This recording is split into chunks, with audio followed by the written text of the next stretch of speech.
वसुदेवाची मूर्ती आहे. कृष्ण वसुदेवाच्या मांडीवर बसलेला आहे. या पितळी भांड्याला खालच्या बाजूने एक भोक आहे पूर्णपणे. पण या पितळी भांड्यामध्ये जर का आपण आता पाणी भरलं तर काय होतं बघा. आता हे त्याच्यामध्ये पाणी टाकतात. आता काहीही ते पाणी थेंबर सुद्धा खाली जात नाहीये. आता हा अजून थोडं त्याने बादलीतून पाणी घेतलं आणि अजून थोडं पाणी तो आता याच्यात टाकेल. आणि ज्या क्षणी या कृष्णाच्या मूर्तीच्या पायाला पाणी लागेल, उदाहरणार्थ असं आता लागलं, पाय पाण्यात बुडले की लगेचच ती पाण्याची धार खालून पडायला सुरुवात होते. त्याच्या आधी हे पाणी पडत नाही.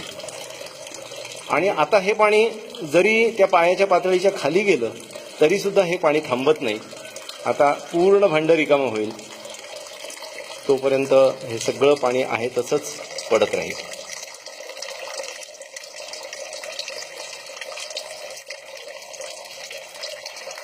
आधी आम्हाला वाटत होतं की ती कृष्णाची मूर्ती आहे ती हलणारी आहे, त्याच्यात त्यांनी काही केलंय का. पण ती कृष्णाची मूर्ती पूर्णपणे त्या वसुदेवाच्या मूर्तीपासून वेगळी होते. हे असं होतं. पण याची काय यंत्रणा आहे, काय रचना आहे आतमध्ये, हे आत्ता तरी काही सांगता येत नाहीये. पुन्हा एकदा ते पाणी घालतायत बघा. थेंबर सुद्धा पाणी जात नाहीये. कृष्ण भगवान का भी जन्माष्टमी में उत्सव करते हैं ना.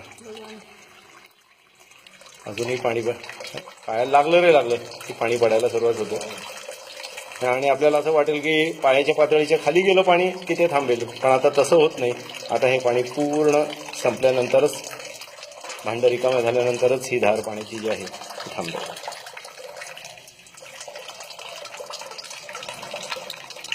हे रामगडमध्ये आम्ही खेमका कुटुंबाने बांधलेलं हे एक शनी मंदिर आहे.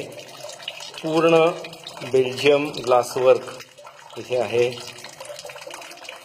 त्याच्यामध्ये आम्हाला हे पुजारी आता ना दिनेश पुजारी है, उन्होंने ये सब हमें बताया है.